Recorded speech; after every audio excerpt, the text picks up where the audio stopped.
Be ready for the dictation. Start. Mr. Dayal has also referred to the objects and reasons for the Delhi Land Reforms Act 1954 published in the Delhi State Gazette Extraordinary Part 4 dated 21st September 1953. Stop. The said objects and reasons give an indication of the object of the Delhi Land Reforms Act 1954 and are very helpful in appreciating the object of the Act. Stop.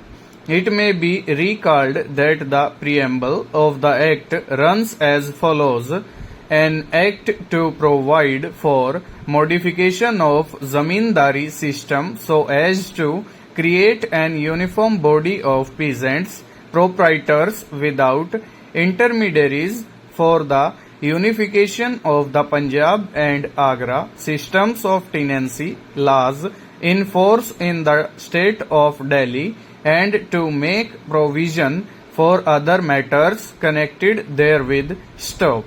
This would show that the object of the Act was to modify the zamindari system, unify the Punjab and Agra systems of tenancy laws, and also to make provision for other matters connected therewith. Stop.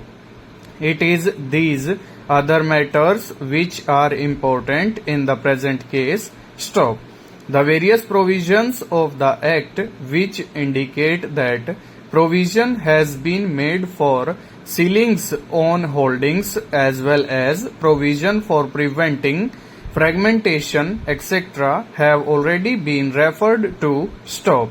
In the statement of object and reasons in relation to these two subjects, it is stated thus: in order that production may not suffer, the idea of introducing a ceiling now has been abandoned, but an upper limit of 30 standard acres has been placed to the extent of land that an individual may hold in future on the same lines as in UP.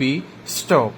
Provisions have also been made to facilitate reclamation of land. Stop. These will be unrestricted even by future sealing with the special permission of the Chief Commissioner. Stop. To avoid multiplication of uneconomic holdings, a restricted table of devolution has been laid down for all Bhumidars as well as Assamese, and future partition of holdings which would result in the creation of an uneconomic holding has been prohibited. Stop. This extract from the objects and reasons would support the plaintiff's case that there was intended to be a provision for fixing ceiling on holdings as well as provisions to prevent fragmentation of holdings, and thus the Delhi Land Reforms Act 1954, insofar as it related to the devolution of Bhumidari rights, would be saved from the operation of the Hindu Succession Act 1956 by reason of the non-obstante clause to be found in section 4 bracket 2 of the said act. Stop. Another extract from the aforementioned statement of the objects and reasons also indicates the nature of the reform brought about by the Delhi Land Reforms Act 1954. Stop. The relevant extract runs as under: a land reforms committee consisting of members of state legislature and an MP was soon set up. Stop. After careful consideration and examination of the complex problems involved, it was decided that while unifying the two existing systems of tenure, the zamindari system should be disintegrated by divesting the zamindars, who are merely a body of peasant proprietors, of some of their rights and placing them more or less on the same levels of tenants with security of tenure. Stop. At the same time, the tenants should be given opportunities to rise to the level of peasant proprietors so that the resultant picture is one of a democratic peasantry. Stop.